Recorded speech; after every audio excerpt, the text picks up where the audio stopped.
Hello and welcome to Dateline Abuja, the first edition in the month of October. I'm Kumbi Aboluade. Today, we will focus on the proposed National Youth Conference by President Bola Tinubu and what benefits it projects for the Nigerian youth. But before we delve into that, let's check out some of the major events that took place in the nation's capital this week.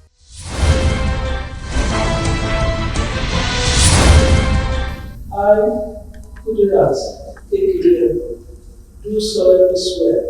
President Bola Tinubu has sworn in Justice Kudirat Kekereekun as the substantive Chief Justice of Nigeria, CJN. The ceremony took place at the council chambers of the State House, Abuja. It was attended by Vice President Kashim Shettima, Senate President Godswill Akpabio, Speaker of the House of Representatives, Right Honorable Tajuddin Abbas, past Chief Justices, Justices of the Supreme Court and Appeal Courts, ministers and family members, including the 82-year-old mother of the new CJN. President Tinubu, while urging Justice Kudirat Kekereekun to uphold her integrity, reiterates his administration's commitment to promoting the independence of the judiciary. It is my administration's full commitment to preserve the sanctity of the judiciary.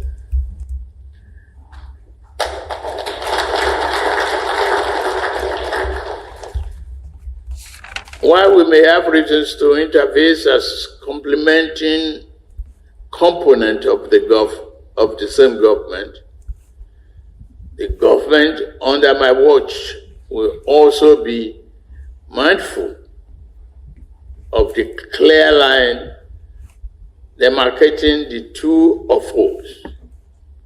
We will never interfere. I want to urge the new Chief Justice of Nigeria to continue to uphold our reputation of being an ethical, fearless, and honest jurist. The Nigerian judiciary needs a leader with these qualities at this time, and I have no doubt that he will set the pace for others to follow. After the ceremony at the presidential villa, the newly sworn-in Chief Justice of Nigeria resumed at the Supreme Court to perform her first official duty, which is the inauguration of 87 lawyers to the rank of Senior Advocates of Nigeria and the commencement of the Supreme Court's 2024-2025 legal year.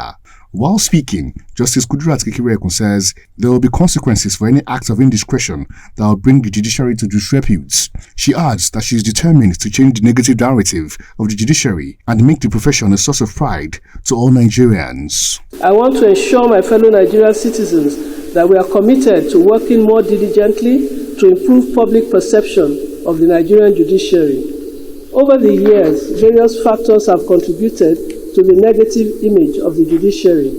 However, we are determined to change this narrative and make the judiciary a source of pride for all Nigerians. Members of the Revolution Now movement took to the streets of the nation's capital to protest the state of the nation's economy. The October 1, 2024 protest, tagged Fearless in October, was propagated on social media some 2 months after the August End Bad Governance protest.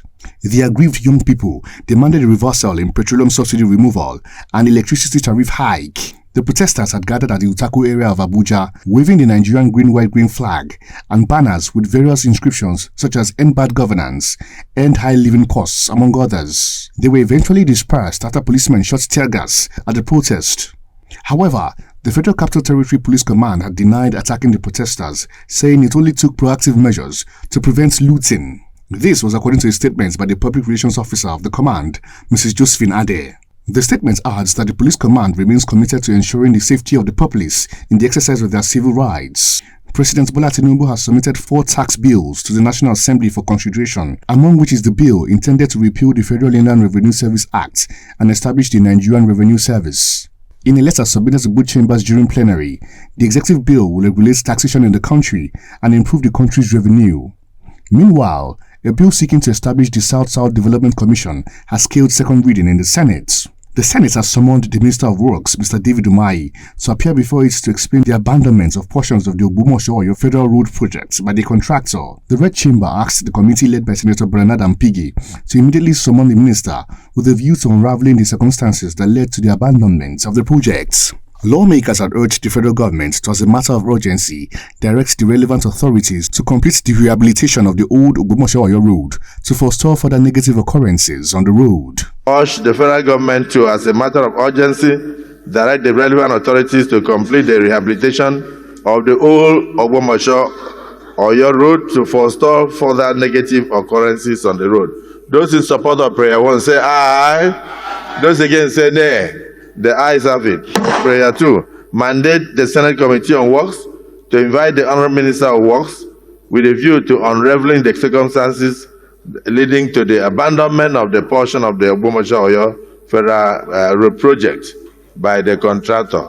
Those in support of prayer 2 say aye, and those against say nay. The ayes have it. Any additional prayer?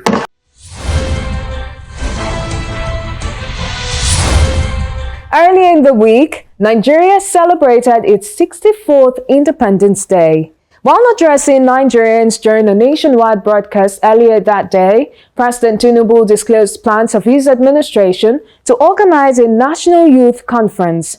Shortly after the president's address, some youths took to the streets of Abuja to laud this initiative, while some others had a different demand. The presidential broadcast is an integral part of the Independence Day celebration in Nigeria.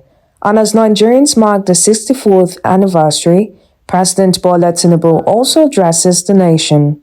First, President Tinubu acknowledges the economic hardship experienced by citizens, such as the rising cost of living, unemployment, and insecurity, challenges he promised to address soon. As I address you today, I am deeply aware of the struggles many of you face in these challenging times. Our administration knows that many of you struggle with rising costs and the search for meaningful employment.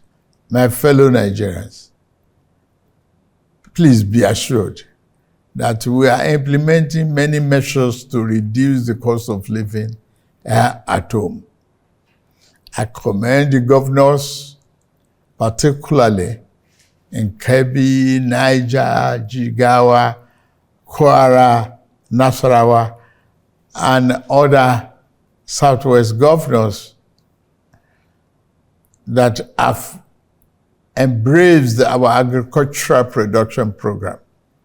I urge other states to join the federal government in investing in mechanized farming. We are playing our part by supplying fertilizer and making tractors and other farm equipment available. Aside from the issues of economic hardship, President Tinubu announces plans for a national youth conference aimed at discussing issues affecting young Nigerians and addressing them. We lead today with the future we wish to bequeath to our children in focus, recognizing that we cannot design a future that belongs to them without making them its architects.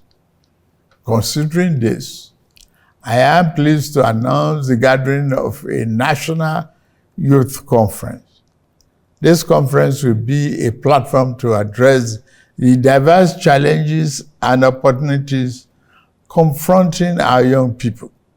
The government will thoroughly consider and implement the recommendations and outcomes from this forum as we remain resolute in our mission to build a more inclusive, prosperous, and united Nigeria.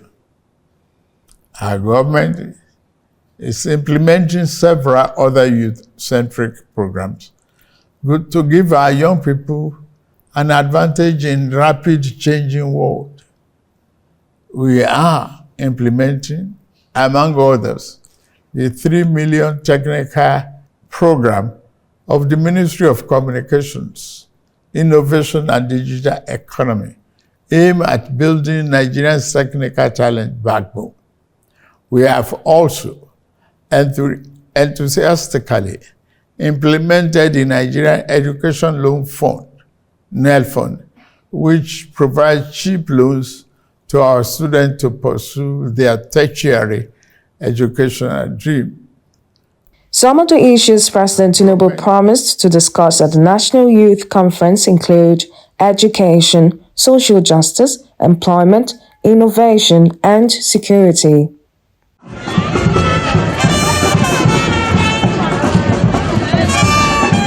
Few hours after the president's nationwide broadcast, thousands of Nigerian students gather on the streets of the nation's capital to celebrate Nigeria's 64th Independence Day anniversary.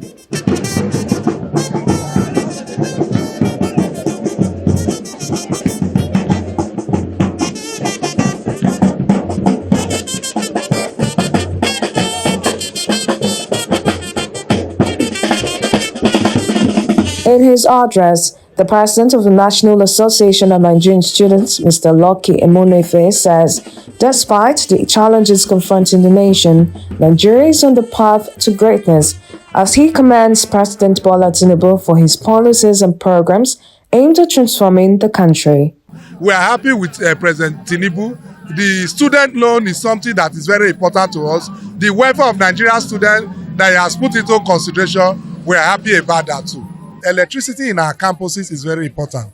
The security of our campuses is very important as well. So we are calling on President Tinubu to please step up in those areas, and as a father who is always listening, because it is during this dialogue that will drop our complaint. He has agreed to dialogue with us. So areas of electricity in our campuses is disturbing Nigerian students. So we want that issue to be solved. These students also welcomed the decision of the president to convene a national youth conference. We have a president who is also giving a hope to Nigerian students and youth by saying, despite the fact leaders in this country in 2014 has came together in a confab, and today the president had announced that the youth of this country will be meeting in Abuja to discuss and to see how we can also get it right. And the president also believes in the youth and the student, and that is why he has made that announcement today.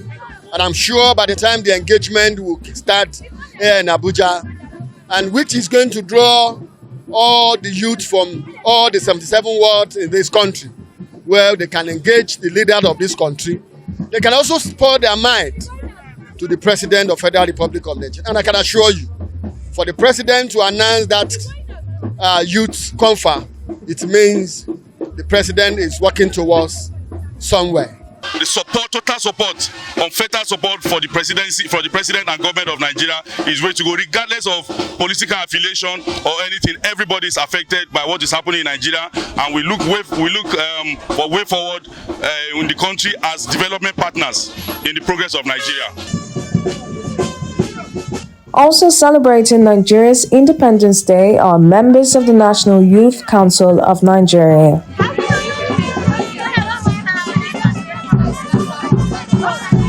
They urge Nigerian students to contribute their quota to the growth of the country. If a nation must develop, the youth of that country must not be thrown into anarchy or enemy. So we are saying no to riots. We are saying no to those who want to throw the country into anarchy. We are saying to the Nigerian youth, we will move across the length and breadth, identify your potentials, work with you, get the forward feedback to Mr. President and the backward feedback from Mr. President to the youth. We have seen from the President's Independence Anniversary speech that some of the demands we made are being met. We will be having that youth confab, which was what we pushed for, so that we can come and bear our challenges heart to heart. But beyond bearing our pains, we will also provide solutions. And beyond providing these solutions, we will work together for implementation. It is ours to build a Nigeria of our dreams. At 64, Nigeria still faces critical issues of development, including an alarming number of out-of-school children. However, these Nigerian students say focusing on the bright side of things is important in forging ahead.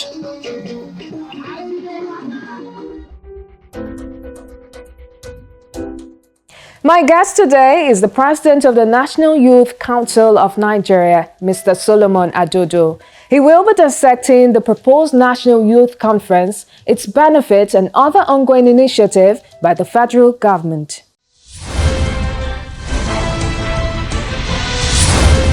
Welcome, Mr. Adodo, to Dateline Abuja. Thank you very much for having me. Good day, Nigerians. What's your general assessment of this present administration in terms of meeting the needs of Nigerians? Well, in terms of meeting the needs of Nigerians, we will all take note of the fact that the administration came in and it was ushered in with challenges. Challenges which led to a spike in the cost of living for Nigerians. It introduced some sort of hardships occasioned by the subsidy withdrawal, the floating of the naira, and all those other factors. So initially, every Nigerian will not be so pleased with it, but just like nations that have made advances, if you don't take some certain preemptory steps to stop some negative trends, in the future you'll have to pay a bigger price. If Nigeria had taken these steps several years back, we wouldn't be paying the price today. Are you saying you're in support of how this government is being run so far? These are necessary steps to take. Also, it's not just about maybe injecting hardship on the people. The government has also tried to see how to place other avenues to ease the plight and the pains of the people. Now, if you talk about the youth directly, this is an opportunity and a wake-up call for the youth to also embrace opportunities for growth. And the government has also ruled out some other factors where young Nigerians can be productively engaged. We have the Skill Up Artisans program. Yes, I was going to come to that. Which is going to ensure that those who are artisans in some sort of small productions are skilled, so that beyond just being artisans, we can have an aggregation of all of these people come together and possibly establish industries. So one question, because this government has rolled out some initiatives, for the youths, which are youth-centric initiatives. But how accessible are these initiatives to the youth? What's the feedback from the youths? The feedback from the youth, so far, we are getting very positive feedback, because most of the programs are programs that you key in online. Unlike in the past where you had to know somebody, where people will come together, like most of the loans we had, the NYCN loan, it was like a contraption of fraud. And we saw what happened. At the end of the day, the MD of NYCN was invited by the EFCC. We had a situation where people will lump people together and say, go and access this amount of money, say ₦1 million. You go and access ₦1 million, and then the person who submits your name collects maybe half of that or 40% or whatever. But today we have an e-platform. If you take an instance, the Student Loan Fund, any student who is eligible can go online, click on it, and access it. You understand? And most of these programs are e-centric, so that it's accessible to all from any part of the country you are. So no form of man-no-man partiality or political inclination. In the past, it was a case of like, oh, if you are not an APC person, you cannot access this. So it's a party thing. And national development is not a party thing. National development is for everybody. Once the president becomes the president, he's the president of all the citizens of Nigeria, all the youth of Nigeria, irrespective of how they voted. So it is 100% for everybody. So can you give an estimate of some of the youths that, have benefited from these initiatives? Just an estimate. I will not be able to factually provide you. Because what I'm saying that is because we still have a large number of youths unemployed. That's one of the challenges that the youths face in Nigeria. We are not saying we've got to glory land. We've not said that we've achieved what we should achieve. These are like initial steps. There's still a whole lot to be done. And we are also consulting with government. In the build-up to the August protest that was intended, we wrote to the president, we made certain suggestions. And we said, Mr. President, it is high time there was a proper engagement with the Nigerian youth, so that the Nigerian youth can bear their minds, speak on the challenges facing them, but beyond that also prefer solutions to all of these challenges. So we want to have a situation where we have a strong synergy, a binding working operation between the young citizens of Nigeria and the government of Nigeria. So what we have seen so far are the initiatives of government that have been brought up, which youth are keen into. And I will tell you, it is a minuscule few, and that's why when you talk about the figures, we'll be looking at unemployment figures running into tens of millions. And then if you talk about those who have accessed all of these programs of government, they are not even up to 500,000. You understand? So what are the strategies that we should adopt to address the challenge? It is not enough for us as young people to say, oh, let's go on protest, because most times when we talk about protest, what is being looked at is riots, not just even airing grievances, not just expressing your points, not constructive criticism. So how can we collectively with government prefer solutions to all of the challenges facing our country? You could see from the independence anniversary speech of Mr. President, he has announced a youth confab. Now, it's not just going to be a talk show, unlike what people are thinking.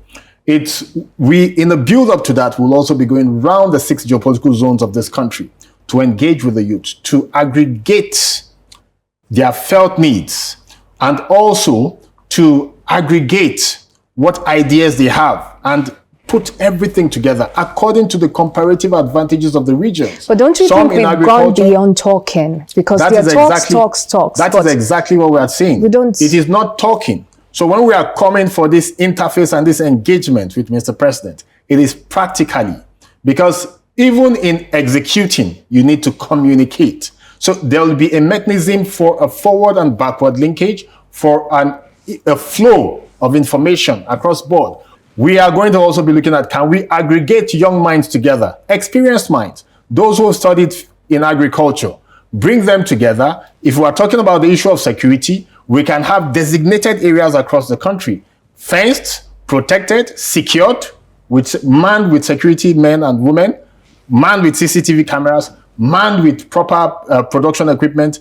Using world-class technology, we produce the food that we need. Price of food will significantly go down. So this is going to be an opportunity for the youth to actively engage with Mr. President. But some youth are saying that this proposed conference is a misplaced priority because the government knows these challenges that Nigerian youths are facing. So how about they address it rather than converging youth for 30 days? Mr. President has deemed it right that, okay, if you, the youth of Nigeria, have challenges, rather than meeting in the streets, can we have a coordinated approach where we can engage?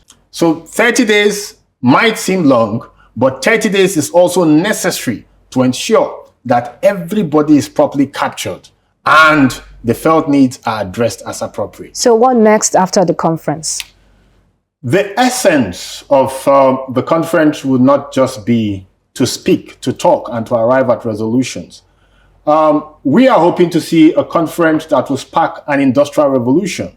So many people have been talking about revolution now, and the revolution they are talking about is the revolution of burning down the country.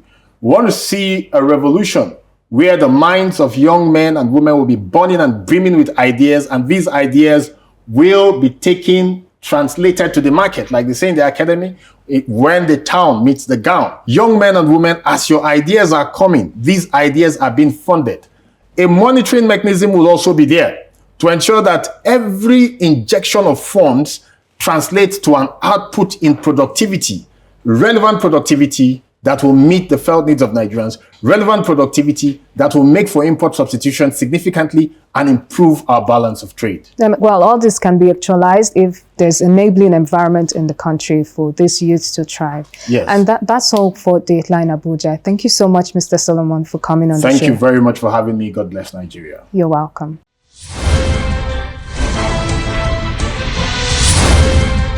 And that's our show today. Thank you so much for watching. I'm Kumbi at Buluade. See you next time.